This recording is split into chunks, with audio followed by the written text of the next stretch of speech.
As we turn now to our next story, almost unfathomable, but true, about art in a time of terror. Why don't you tell us your story, beginning that day, May 11th, 2004? Well, that was a very dark day for me. I woke up that morning and found that my wife had died in her sleep.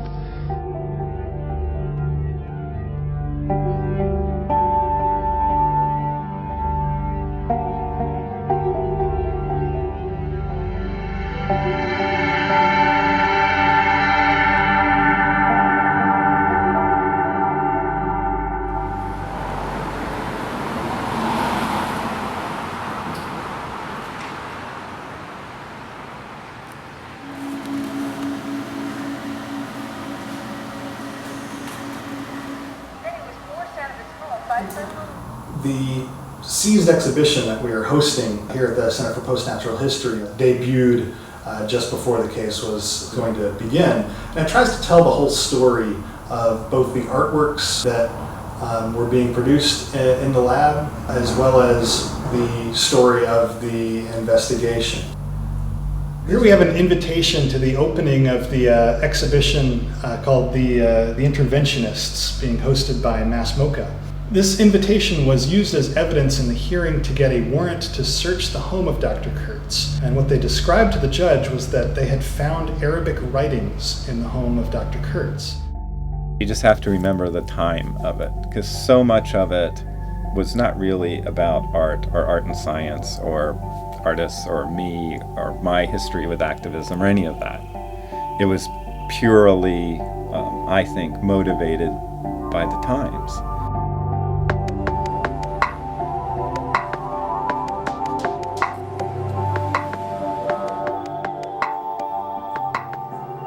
Former Soviet Union as well as Iraq had offensive biological weapons programs. The parties to the convention came together and felt that the convention needed to be strengthened through the inclusion of some sort of inspections regime. We were at the height of terrorist hysteria, right? Security state in full swing. At the time, I mean, it was not too long after Dick Cheney had said, everybody needs to duct tape their house off for fear of anthrax. That there was a kind of cultural fear, and I think they figured that you can use that fear to get grand jury indictments and stuff. Right after 9/11, there was an artist named Steve Kurtz that was working with bacterial cultures, and his wife died in the middle of the night of a heart attack. And when the EMTs came and saw petri dishes, they called the police, who called the FBI, and it turned into this giant incident. Along with the medical people and the coroner, the police came too. The murder detectives showed up. Needless to say, my house was pretty weird to them. I doubt that they have had much contact with artists, particularly ones that had science equipment in their house. I told them my explanation was that, well, I'm a professor of art, and one of the areas I explore is the relationship of art and science. And they seemed somewhat okay with that.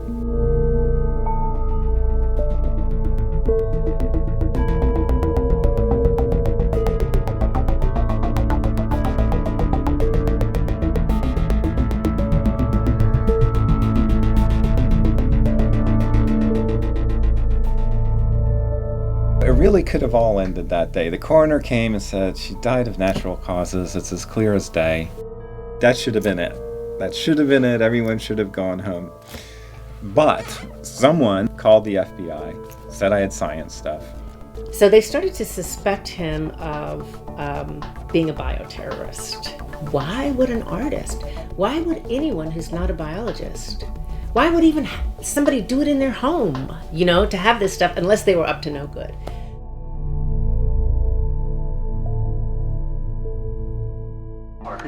Hello. Hi, Claire. How are you? I'm okay. How are you? Good. Can I help you? Yes. We would just like to provide you with this. What's your name again? I forgot. My name is Joel Mercer. I work for the FBI in the Buffalo office. I'm I'm leaving the house to go to the funeral home, and I don't know, 3 or 4 cars full of FBI agents come and get me. They line up, and they all tell me how bad they feel that I lost my wife. I was like, yeah, okay. And then it's like, well, we're going to need to keep you here for a little while. Is that okay? And I was like, yeah, I guess. So I'm sitting there, and I was like, well, I need to go to the store and get some cigarettes. I was supposed to be going to the funeral home. And they're like, you can't go get cigarettes. I was like, why not? I'm not under arrest. Why can't I go? And they said, well, you're being detained. And so began kind of this week of them raiding my house and seizing materials. They did leave us quite a bit of trash behind between the wetware from the testing that was bundled up and left all over my home to the piles of trash left outside, primarily consisting of Gatorade bottles and pizza boxes.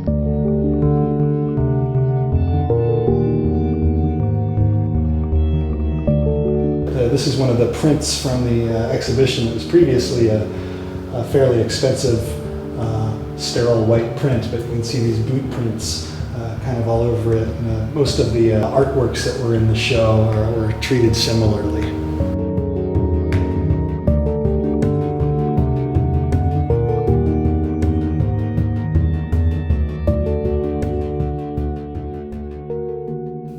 Was harrowing for Steve. I mean, to be under investigation or pending trial, and this went on for 4 years, is really harrowing, and it breaks people down. But he had so much support, and we used it as a kind of platform to talk about the things that we were doing work about anyway.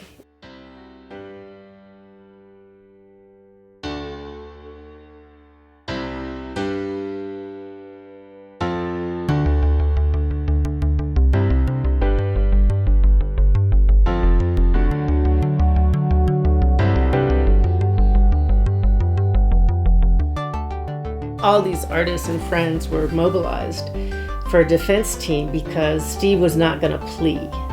What happens to me affects the sphere of the art world tremendously, which is why this auction happened that we raised $167,000 for. We all know what's at stake. It's the institution. It's not just me personally.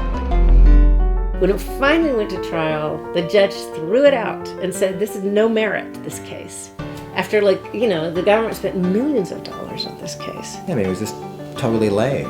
You see what happens. You have all these people employed to look for bad terrorists, and they've got nothing to do except prosecute. Yeah. Well, I just think it's a story that is really emblematic of overreach.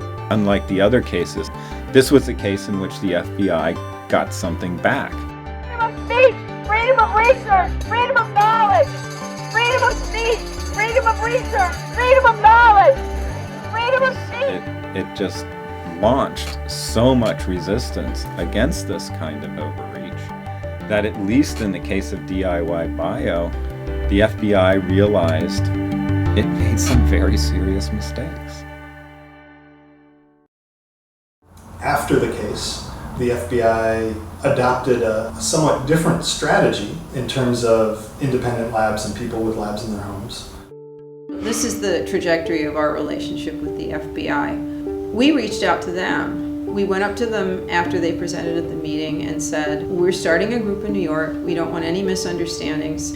And that was the start of a long relationship that we've had with them and that the community has had with them. Ed Yu was an agent in their bioterrorism task force, and he approached me and a bunch of other people in the community very early on. The FBI invited DIYBio community members to meet, and sort of half of the meeting was what the FBI's role is in biosecurity, national biosecurity, and 2 was for us to educate them about what is DIYBio.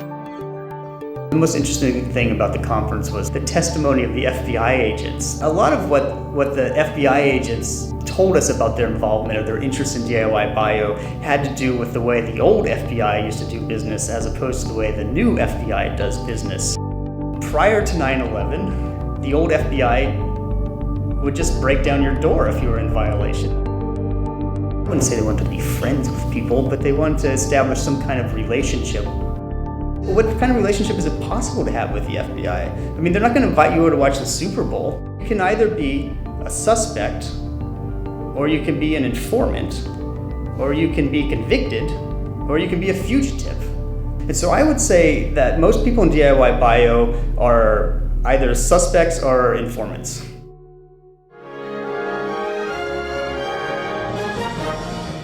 Basic genetic engineering is now within the reach of do-it-yourself amateurs.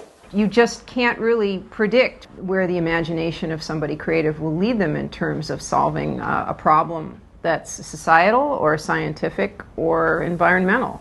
Or maybe creating problems, if the biohacker is so inclined. No, seriously, I don't understand what the fear is. I mean, I do and I don't. I understand that people have these exaggerated ideas of what's possible when someone with very little training comes into a lab, and they envision all sorts of doomsday scenarios. Attacks may be made in many ways. Creating a pathogen is quite difficult. If you think of the number of really deadly human viruses there are in the world and the different chances they have to evolve, you realize that even nature has a hard time making a really deadly pathogen. Those types of headlines about sort of engineering a virus that could then be released and then sort of, you know, kill an entire city are asinine in my perspective. I think it's just a misunderstanding of what's actually happening in the community.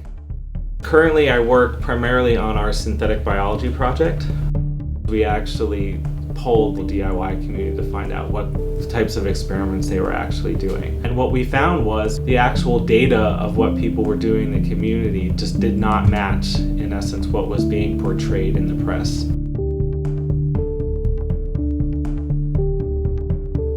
92% of the people at some time or another are working in some type of community setting, which also goes against sort of a lot of the press that's out there, that it's this lone person in their basement sort of tinkering with biology for some nefarious purpose.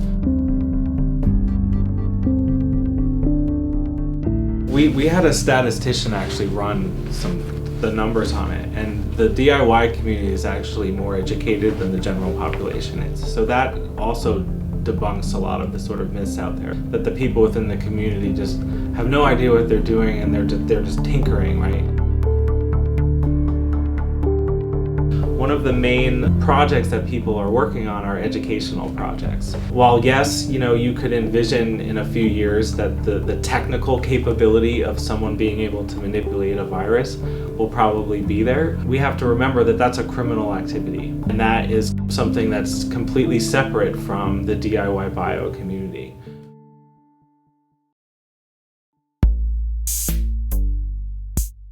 In the early stages, the discussion was focused on bioterrorism and creating some super plague virus. There was a missed opportunity to have a real conversation about creating basic infrastructure and increasing the availability of these technologies to people. I think if there's any danger to people in DIYBio from the FBI, it's probably to bioartists, people who are right there on the cutting edge, pushing the boundaries, and really exploring that line between the social and the technical. That's probably who I would be most worried for. There used to be a time in this country where DIY science, of whatever kind, was thought to be a great idea.